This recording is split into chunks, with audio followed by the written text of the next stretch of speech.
कांग्रेस इस तरह की राजनीति कर रही है जो पिछले 70 साल से करती आई है। देखिए, कांग्रेस का एक ही एजेंडा रहा है और फंडा रहा है कि बात तो करो सेक्युलरिज्म की, लेकिन धर्म के आधार पर सबको बांटते रहो और उनको डिवाइड करते रहो। देखिए, कांग्रेस ने हमारे देश में इतने साल जो राज किया था वो ऐसे किया था, डिवाइड एंड रूल। सबको बांट दो दो टुकड़ों में, इसको इधर और रूल करो। यही अभी हमें 70 साल से देखने को मिलता था। और अभी हाल ही में भी जो ये पंजाब से जो न्यूज़ आई है कि एक मुस्लिम बहुल इलाके को जो ज़िला घोषित कर दिया गया है, तो ये भी आने वाले जो इलेक्शन है उसका ये नतीजा है। किसी के धर्म की तरफ ज़्यादा अच्छी बातें करनी, किसी के धर्म का अपमान कर दिया थोड़े से बातें करके कि अच्छा ठीक है हमारा वोट बैंक बन जाएगा, लेकिन अब पूरे ज़िला घोषित होने लगे। तो ये तो बड़ा आश्चर्य की बात है कि अब ऐसा होगा कि हम कहीं से निकलना पता चलेगा ये ज़िला कौन सा है, मुस्लिम ज़िला है, ये ज़िला कौन सा है, क्रिश्चियन ज़िला है, ये ज़िला कौन सा है, ये सिख ज़िला है। तो अगर ऐसा होने लगेगा हमारे देश में, तो जो हमारा देश जो कहते हैं हम कि लोग अखंड भारत है और लोकतंत्र है हमारे देश में, सब एक समान है, हिंदू मुस्लिम सिख ईसाई सब भाई भाई, तो उसके लिए भी एक बहुत बड़े प्रश्न चिन्ह लग जाएगा। अपने आप को सेकुलर कहने वाली पंजाब सरकार यानी कि कांग्रेस अब खुद इस तरीके के कारनामे कर रही है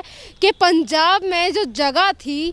मलेरकोटला, उसके नाम पर एक और अलग जिला घोषित कर दिया है सिर्फ और सिर्फ धर्म के आधार पर। ये किस तरीके की राजनीति कर रही है अब कांग्रेस? ये कांग्रेस इस तरह की राजनीति कर रही है जो पिछले 70 साल से करती आई है। देखिए, कांग्रेस का एक ही एजेंडा रहा है और फंडा रहा है कि बात तो करो सेक्युलरिज्म की, लेकिन धर्म के आधार पर सबको बांटते रहो और उनको डिवाइड करते रहो। देखिए, कांग्रेस ने हमारे देश में इतने साल जो राज किया था वो ऐसे किया था, डिवाइड एंड रूल। सबको बांट दो दो टुकड़ों में, इसको इधर और रूल करो। यही अभी हमें 70 साल से देखने को मिलता था। और अभी हाल ही में भी जो ये पंजाब से जो न्यूज़ आई है कि एक मुस्लिम बहुल इलाके को जो ज़िला घोषित कर दिया गया है, तो ये भी आने वाले जो इलेक्शन है उसका ये नतीजा है। देखिए, जब से बंगाल का जो रिजल्ट आया, बंगाल के रिजल्ट में जो हमें देखने को मिला है कि मुस्लिम वोट जो है वो एक तरफा हो गया था, इसलिए वहाँ पे अगर हम बोले कि ममता बनर्जी की जीत हो गई है, तो जब से ये पूरे देश में एक मैसेज चला गया और कांग्रेस को भी ऐसा लगता है कि जो मेरी डूबती नहीं है उसको पार लगाने के लिए शायद अब यही एक सहारा है कि हम दोबारा से ये मैसेज दें, क्योंकि जो भी कांग्रेस का जितना भी वोट था वो सब बढ़ चुका है। दिल्ली में आम आदमी पार्टी की तरफ जा चुका है, अलग अलग जहाँ भी राज्यों में कांग्रेस की सरकार थी वो सब डिवाइड हो गया वोट किसी न किसी दूसरी पार्टी को। तो अभी उस वोट को दोबारा इकट्ठा करने के लिए, एकत्रित करने के लिए अपनी तरफ, तो ये आकर्षित करने के लिए इस तरह का एक इनका ये प्रोपेगेंडा और ये कोशिश है कि शायद इससे देश में मैसेज जाएगा और हर राज्य में मैसेज जाएगा कि वाकई हाँ जी हमारी जो हितैषी है कांग्रेस है और देखो उन्होंने हमारे लिए ये करा। तो ये एक तरह का वही बात है, अपनी जो डूबती नहीं है उसको पार लगाने की एक छोटी सी नाकाम कोशिश है। यहाँ पर एक तरफ कांग्रेस की सरकार के द्वारा इस तरीके की चीज़ें की जा रही हैं। जनता की तरफ से सवाल है कि एक टाइम जब था जब नेहरू जी की वजह से देश को बांट दिया गया था सिर्फ और सिर्फ धर्म के आधार पर। अब कांग्रेस ने ये सारी चीज़ें करना शुरू की है, तो अब ये सुधरेगी कब, वो सुधार कब आएगा? और इन सारी चीज़ों को लेकर एक धर्म के आधार पर इस तरीके से क्यों बांटा जा रहा है? अब पंजाब से शुरुआत हुई है जहाँ पर कांग्रेस की और भी सरकार है, अब वहाँ पर इस तरीके का बंटवारा करेंगे? बिल्कुल, ये तो शुरुआत है। देखिए, जैसे कोई शॉप होती है, बहुत पुरानी शॉप होती है, तो उस पर लिखा रहता है जी फलाना एंड सन्स, तो ये नेहरू एंड सन्स कंपनी एक तरह की, मतलब ये जो इनके जो नेहरू जी करता है और इंदिरा जी करती आई, वो तो उस तरह की जो ये पॉलिसी है इनकी, जो एक राज करने का जो इनका एक तरीका है कि किस तरह से हमें विचारधारा है, ये उसको आगे लेके चल रहे हैं। बीच में थोड़ी सी इनकी डूबती नहीं है, जो वो डाउन हो गई थी, मतलब इनका बुरे दिन आ गए थे, अब इन्हें लग रहा है दोबारा से हम इस तरह से डिवाइड एंड रूल कर सकते हैं। लेकिन देखिए, मेरा ये मानना है कि जो जनता बहुत समझदार हो गई और उनको ऐसे ही है कि कर्म धर्म के आधार पर, देखिए ये तो एक तरह से हम अगर कहें तो संविधान के भी खिलाफ है कि हमारे जो संविधान है उसका भी, जैसे हमारे अगर योगी जी ने बोला कि भाई संविधान के भी विपरीत ये जिस तरह की जो घोषणा है, क्योंकि धर्म के आधार पर आप जिला घोषित कर रहे हो। एक तरफ हम बात करते हैं हमारे देश की कि हमारा देश जो है सब धर्म को साथ लेकर चलता है, हमारे देश में सारे धर्म एक समान है, हिंदू मुस्लिम सिख ईसाई सब हम भाई भाई। तो उसके बाद आप इस तरह की अगर एक अचानक से हमें देखने को मिलता है कि किसी एक पर्टिकुलर एक धर्म को आप इन्फ्लुएंस करने के लिए इस तरह के अगर आप योजना निकालते हो या कोई भी आप पॉलिसी निकालते हो, क्योंकि देखिए अगर हम केंद्र सरकार की बात करें, जितनी भी चाहे कोई योजना हो, कोई स्कीम हो, कभी भी कोई धर्म के आधार पर 7 साल 8 साल में हमें देखने को नहीं मिली। जो भी स्कीम होती है, कोई भी पॉलिसी होती है,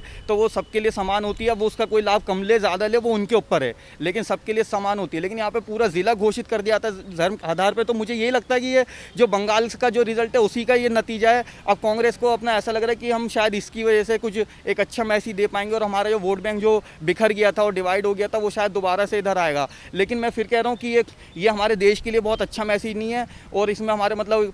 हाई कोर्ट को, सुप्रीम कोर्ट को भी इस पर संज्ञान लेना चाहिए। क्योंकि अगर इस तरह की राजनीति अब तक धर्म के आधार पे ये तो होता है कि भाई किसी के धर्म की तरफ ज़्यादा अच्छी बातें करनी, किसी के धर्म का अपमान कर दिया थोड़े से बातें करके कि अच्छा ठीक है हमारा वोट बैंक बन जाएगा, लेकिन अब पूरे ज़िला घोषित होने लगे। तो ये तो बड़ा आश्चर्य की बात है कि अब ऐसा होगा कि हम कहीं से निकलना पता चलेगा ये ज़िला कौन सा है, मुस्लिम ज़िला है, ये ज़िला कौन सा है, क्रिश्चियन ज़िला है, ये ज़िला कौन सा है, ये सिख ज़िला है। तो अगर ऐसा होने लगेगा हमारे देश में, तो जो हमारा देश जो कहते हैं हम कि लोग अखंड भारत है और लोकतंत्र है हमारे देश में, सब एक समान है, हिंदू मुस्लिम सिख ईसाई सब भाई भाई, तो उसके लिए भी एक बहुत बड़े प्रश्न चिन्ह लग जाएगा। यहाँ पर ये भी बात निकल कर सामने आ रही है कि जिस तरीके से पंजाब में केसेस की कमी नहीं है, पंजाब में भी काफ़ी सारी समस्या निकल कर सामने आ रही हैं और वहाँ के जो मुख्यमंत्री हैं वो इस तरीके की चीज़ें कर रहे हैं कैप्टन अमरिंदर सिंह कि एक तरफ मलेर कोटला को लेकर 500 करोड़ रुपए की स्कीमें दी जा रही हैं और दूसरी तरफ जनता के लिए कोई ध्यान नहीं है। आपको जो समस्या दिख रही है पंजाब में, आपको समस्या दिख रही होगी महामारी की, कोरोना की, लोग मर रहे हैं उसकी, उन्हें ऑक्सीजन नहीं मिल रहा है इसकी,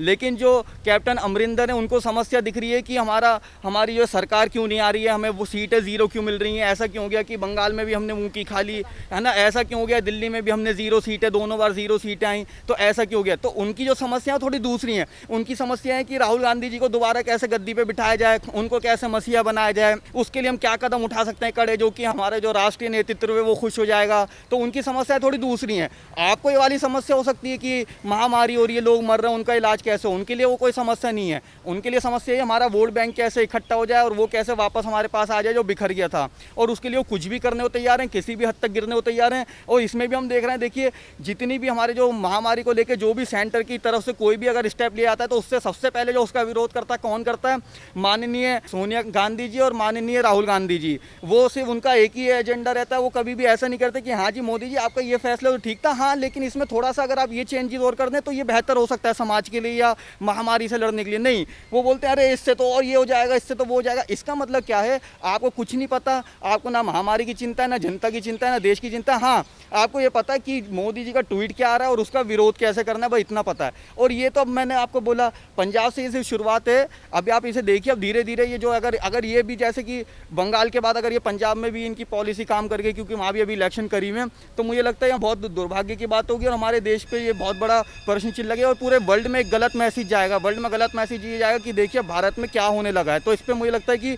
ऑनरेबल सुप्रीम कोर्ट को और हाई कोर्ट को जो है इस पर जल्दी से संज्ञान लेना चाहिए और इस तरह के जो फैसले हैं उसको दोबारा से कैंसिल करके और ख़त्म करना चाहिए। एक तरफ उत्तर प्रदेश की सरकार को लेकर कांग्रेस के तमाम नेताओं की तरफ से सवाल उठाए जाते हैं, सवाल किए जाते हैं और ये तक कह दिया जाता है कि जो भाजपा है वो सिर्फ हिंदुओं के लिए सोचती है और खुद जिस तरीके से तुष्टीकरण की राजनीति करते हैं मुस्लिमों के साथ, ये नहीं दिखाई देता क्या इन लोगों को? नहीं, ये क्यों दिखेगा, ये तो मैंने आपको बोला ना, कांग्रेस जो हो या जो दूसरा विपक्ष है, जब वो देखिए एक रेप जैसे बलात्कार जैसे गंभीर आरोप पर भी जब इनकी आंखें कहीं पे बंद हो जाती हैं, सो जाते हैं और कहीं पे आगे खुल जाती हैं, है ना। हमने देखा है अगर हाथरस में कुछ हो जाता है तो इनके 35 सांसदों की गाड़ियां आप देखें, आज गाड़ी निकली पूरी मीडिया के साथ और उन्हें वहाँ पे अलाउ नहीं किया गया, एंटर नहीं करने गया, ये वापस जाते हैं, अगले दिन फिर 35 सांसद फिर गाड़ी में बैठते हैं, फिर निकलते हैं। 35 गाड़ियाँ सांसदों की, 100 कैमरे मीडिया के, ये इन्हें चाहिए था। लेकिन वहीं अगर कहीं और इनके राज्य में हो जाता है, ये टीकरी में अभी देखें बॉर्डर पे क्या हो गया, तो इनकी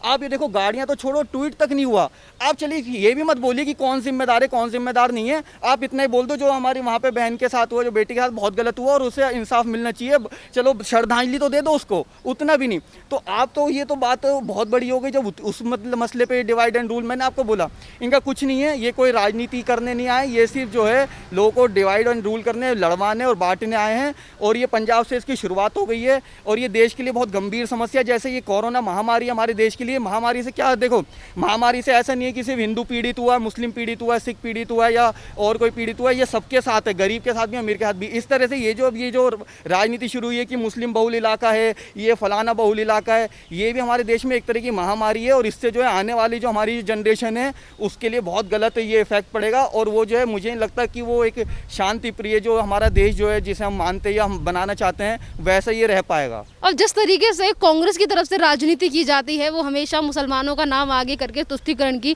राजनीति करते हैं। आज भी वोट गेन करने के लिए जिस तरीके से मलेरकोटला को एक जिला घोषित कर दिया गया है और उस बात को लेकर काफ़ी ज़्यादा खुश दिखाई दे रहे हैं पंजाब के मुख्यमंत्री, पर जनता निराश है। आपको क्या लगता है कि जितनी बड़ी बड़ी बातें की जाती हैं कांग्रेस की तरफ से मुसलमानों को लेकर, क्या इन्होंने कुछ किया है मुसलमानों के लिए भी? पहले तो इन्होंने 70 साल में मुसलमानों के लिए कुछ नहीं किया है। अगर हम उनका अगर एक रिकॉर्ड देखें कि भाई उनके वो आज मुसलमान कहाँ स्टैंड करता है, चाहे वो एजुकेशन को लेके, चाहे अपनी फाइनेंशियल जो उनके जो स्टेटस है उसको लेके, तो पहले तो उनके लिए कुछ नहीं किया गया। हाँ, सिर्फ मीठी मीठी बड़ी बड़ी बातें की गई हैं। दूसरी ये जो मुस्लिम बहुल इलाका बनाया गया, तो मैं बता दूँ बीइंग मुस्लिम, मैं यहाँ पे दिल्ली के न्यू अशोक नगर इलाके में रहता हूँ जो बिल्कुल मुस्लिम बहुल इलाका नहीं है और मैं यहाँ पे पैदा भी यहीं पे हूँ, यहीं पर रहूँ। आज तक इतने साल में मैं जितनी मेरी एज हो गई है, मुझे 1% मुझे नहीं लगता कि मुझे यहाँ कोई समस्या हुई है, मुझे ऐसा लगा। जबकि दिल्ली में भी ऐसे ऐसे इलाके हैं, अगर हम देखें तो ओखला है, जामिया नगर है, पुरानी दिल्ली जामा मस्जिद जैसे एरिया, लेकिन मुझे कभी वहाँ जाने की ज़रूरत महसूस नहीं हुई। मैं यहाँ पे खुश हूँ, सुरक्षित हूँ, यहीं मेरी एजुकेशन हुई है, यहीं मेरे सब दोस्त यार हैं, हम ईद भी मनाते हैं, दिवाली मनाते हैं, सारे दशहरा ही मनाते हैं। तो मुझे ये नहीं समझ आ रही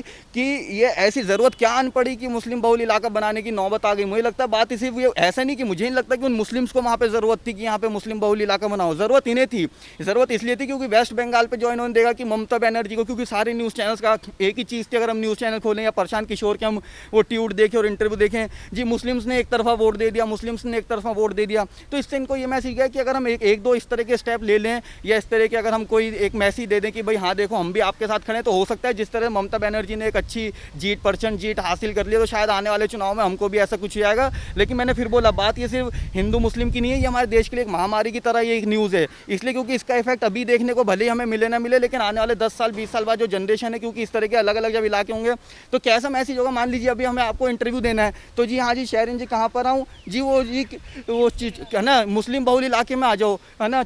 वो क्रिश्चियन बहुल इलाके में आ जाओ। तो ये इस तरह का मैसेज सोच के भी हमें तो बड़ा डर लग रहा है कि ये भी हमारे देश में ये भी स्थिति आने वाली है। धन्यवाद।